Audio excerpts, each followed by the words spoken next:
Welcome back, traders, to this video where we're going to be looking at 4 unfortunately failed prop accounts and the things that we can learn from them.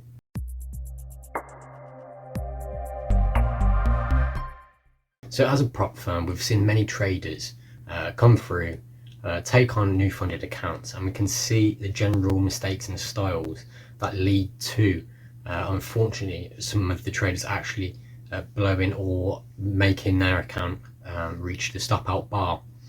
So we're going to look through some of the different aspects and ways that we can actually improve, help our traders grow, and yeah, hopefully you can take something away from this, whether you're trading personally for yourself or you are looking to trade for a prop firm. So as we've mentioned, we obviously have a lot of data when it comes to winning traders, losing traders, and identifying the different habits between the two. So here is an example of the advanced statistics of a trader who unfortunately did actually meet the stop out limit. So if we have a look here, now I do always mention the advanced statistics on our dashboard. Traders should always be utilizing them to the best of their ability and enhance their performance. They can analyze what's happened before and then make adjustments to their trading style or trade in general. So looking at this panel of advanced statistics, this trader has made 16 total trades on their proper account. Now if we have a look at the winning trades, which accounts for 7, and the losing trades, which accounts for 9. So this trader has a win rate of 43%, just over 43%, which isn't necessarily bad. Traders can still maintain profitable performance at this level, as long as the risk to reward ratio is on point, and their general risk management of the amount of risk they're applying to each trade is also strict and kept quite low. Short positions 4, long positions 12. So this trader does tend to prefer buying rather than selling. Profit factor is down at 0.2, which is a very poor profit factor, and if this trader was to continue at the current rate and at the current strategy, they would be a long-term losing trader in the long run. And that's kind of the ability by using a prop firm and the way that we actually do provide live capital for many traders instantly, by using this profit factor and this sort of formula of allowing the trader to manage the account with some risk and trading parameters. We're able to see early on whether the trader is going to be a long-term successful one or a long-term potentially losing trader. So moving on, we have the best profit of £50 and 30p. Unfortunately, the biggest loss is well above £290, £294, 15p. So biggest loss is obviously far bigger than the biggest win, which is, we don't want to see that. We want to see the biggest win always bigger than the biggest loss. The profits should always be larger than the losses. Losses should always be kept and cut relatively short. Average profit is £17.76p. Average loss is unfortunately £69.43. So obviously average losing trade is relatively big throughout all of their trades. It's not just one big losing trade. This trader has long-term over many trades placed heavy amounts of loss on positions, and the average profit is cut very short. And you want to be flipping that, really. You want to be letting the winners run and cutting the losses short. So that's leading the expectancy to minus £31.28, which is not a great thing considering this account and how the risk should be managed on this trade size, and how they should be actually implementing the risk overall. So what can we take away from this advanced statistics? Obviously we want to be letting our winning trades run and cutting our losing trades short. If we manage the losing trades so that we can only see small losses, obviously that's going to give us a greater impact on our trading and just general ability to actually try and maintain profitable performance long term. I don't really have anything negative to say about the winning trade or the win rate, 43%. I've seen traders have a win rate of even lower than this and still maintain long-term profitable performance, because let's say their win rate was 25% winning trades, then if they have a risk to reward ratio above a 1 to 4, and depending on the actual amount of trades won, potentially the as long as the risk to reward ratio is there, you can still lose most of your trades but win in the long run, because your losses are small and your wins are much higher.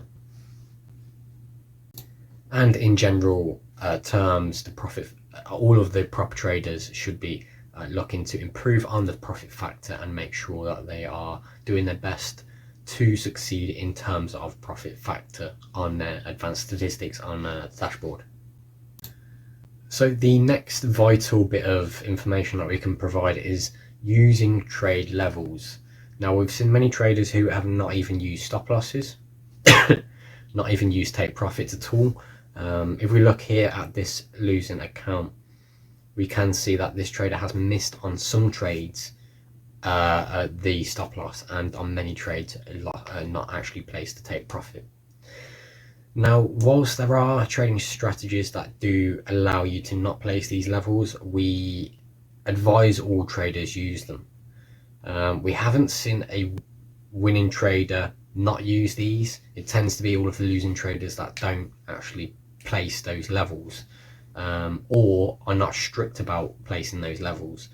Winning traders or profitable traders who do trade long term for themselves or for prop firms, we've seen always are super strict about using stop losses for the the amount of risk that they're going to be applying to the trade, and then the reward, i.e. the take profit. Without having them, it's very difficult to actually maintain any kind of structure. You're kind of essentially allowing the market to control your account if you don't have these levels in place. You need your stop loss in order to know how much you're risking, to identify the correct lot size, and to have a total control over the amount of risk on any one trade. And for the take profit, you need to know the reward. You need to know how much outcome, how much risk to reward you're going to be getting, and exactly the exit zone. You're going to be getting onto a train, you're going to be getting into a trade, where you're going to be getting off that train, where you're going to be getting out of that trade.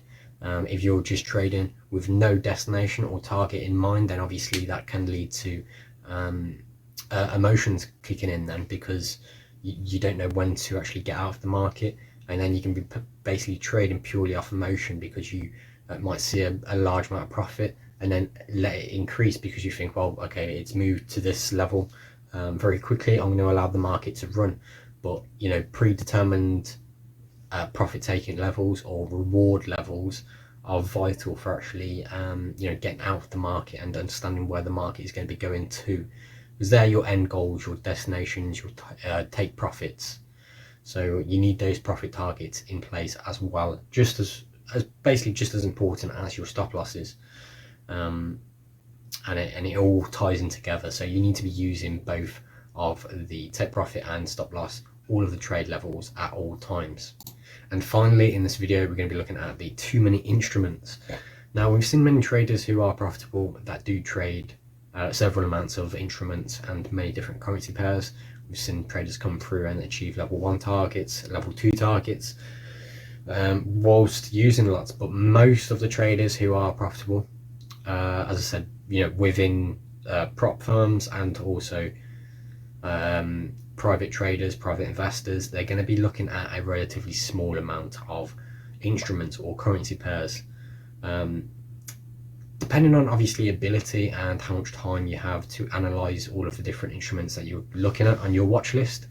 That's going to have a relative difference on the ability to actually have full control over a set amount of pairs. But new traders coming into the market, we recommend looking at 1 to 3 currency pairs or instruments, which is a sufficient amount. A lot of traders think that you're missing out on opportunities by restricting yourself to a select few pairs, whereas actually you are refining your trades and the quality of the trades, and how you're actually able to identify trading opportunities within those pairs, because different pairs have different traits. For example, Australian dollar, US dollar, very, very reactive to round levels, psychological levels, 0.6900, 0.700. They're kind of magnetized to that level on the Australian dollar, US dollar. Whereas other pairs, such as Euro USD, very, very reactive to Fibonacci levels, and the way it actually rebounds off retracement levels in alignment with the trend lines, and the trend line bounces is very it can be very sufficient on other pairs. It can be known to violate a lot of trend lines or be very manipulative when it comes to trend lines or Fibonacci retracement levels. So there's lots of different traits and different scenarios that you can get involved with different currency pairs. But if you break your instrument list or your watch list down to a select few, up to maximum 5, you're going to get a much better handle over those currency pairs that you can be looking at. You're going to understand the different levels, psychological levels, key levels.